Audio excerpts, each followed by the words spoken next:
안녕하십니까, 박민수 세무사입니다. 오늘은 지금까지 말씀드렸던 내용을 종합해서 설명을 드릴 텐데, 증여재산 공제와 증여세율 적용에 대한 걸 통합해서 예를 들어 드리려고 합니다.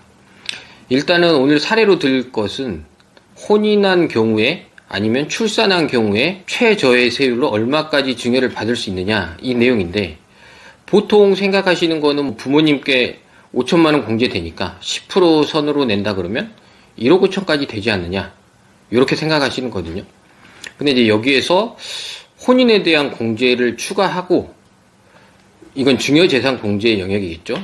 그리고 증여세율 적용을 각각 한다고 하면 최대한 얼마까지 받을 수 있을까, 이 부분에 대해서 설명드리겠습니다. 복습을 해보자면, 증여재산 공제는 그룹별이라고 제가 말씀을 드렸고요. 그룹별은 부모, 조부모, 합산이라고 말씀드렸죠.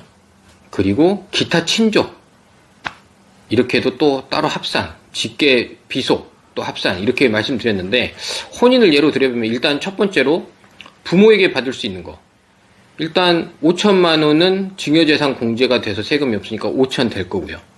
그 다음에 혼인을 했다 그러면 24년부터 생긴 게 혼인공제라는 게 1억이 됩니다.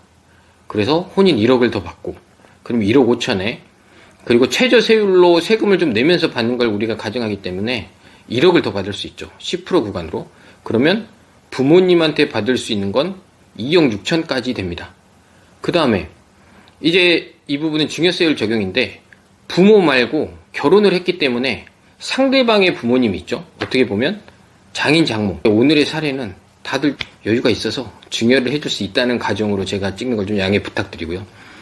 장인 장모. 그러면 장인은 어떤 관계인가요? 기타 친족이죠. 그러면 1,000만원까지는 세금 없이 받을 수 있고, 또 10% 구간인 1억까지 받을 수 있죠. 그래서 장인한테 1억 1,000만원을 받을 수 있고요. 그리고 또 하나 장모. 여기서 이제 좀 헷갈리실 텐데, 장모님은 남자 입장에서 봤을 때는 부모는 아니거든요. 그러니까 직계족은 하나의 그룹으로 합산을 하지만 장인 장모는 합산이 안 됩니다. 왜냐면 배우자긴 해도 자녀의 입장에서 합산되는 거지, 사위인 남자 입장에서는 남이에요. 친족 따로따로. 대신에 공제 1,000만원은 안 받는 거고, 세율은 각자 별도로 적용합니다. 그러면 장모님한테 또 1억.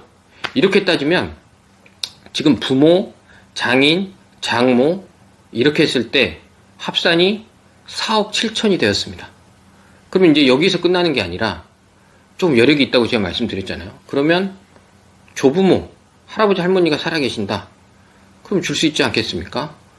사랑하는 손자가 결혼했기 때문에. 그러면 할아버지 할머니한테서 또 1억이 나오는 거죠. 그리고 거꾸로 생각해보면 배우자도 할아버지 할머니가 있다면 아까 그 장인 장모처럼 각각 1억씩 이렇게 또 받을 수 있다는 거죠. 그러면 이제 극단적으로 쭉 더 가보면 이 정도만 한다고 쳤을 때 조부, 처조부, 처조모 이렇게 3명 3억 하면 남자 입장에서 토탈 지금 7억 7천입니다. 그러면 배우자도 마찬가지겠죠. 동일한 가정에서. 그럼 합치면 10억 4천? 이 정도까지는 최저세율로 받을 수 있다. 그럼 뭐 아파트 한 채 정도는 최저세율로 증여세를 내면서 살 수 있지 않을까. 이 부분에 이제 말씀드린 거고요. 오늘의 핵심은 지금까지 이제 통합한 건데, 증여세율 적용은 각각이다.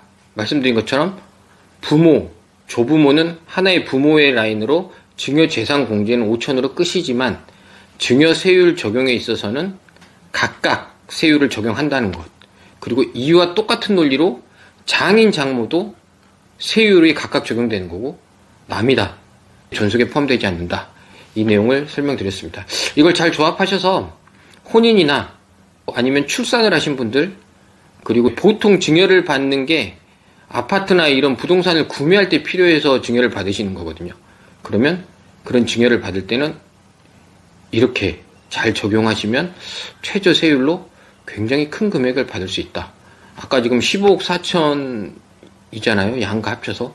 그러면 그냥 10%라고 계산해보면 1억 5천 정도? 근데 이제 조부 같은 경우에는 30% 세대 생략 가산이 있긴 한데, 그냥 단순하게 설명드리면 거의 10% 수준에서 10억 4천까지 받을 수 있다. 이 내용을 염두에 두셔서 잘 계획하시면 좋을 것 같습니다. 다음에 더 좋은 내용으로 찾아뵙겠습니다. 감사합니다.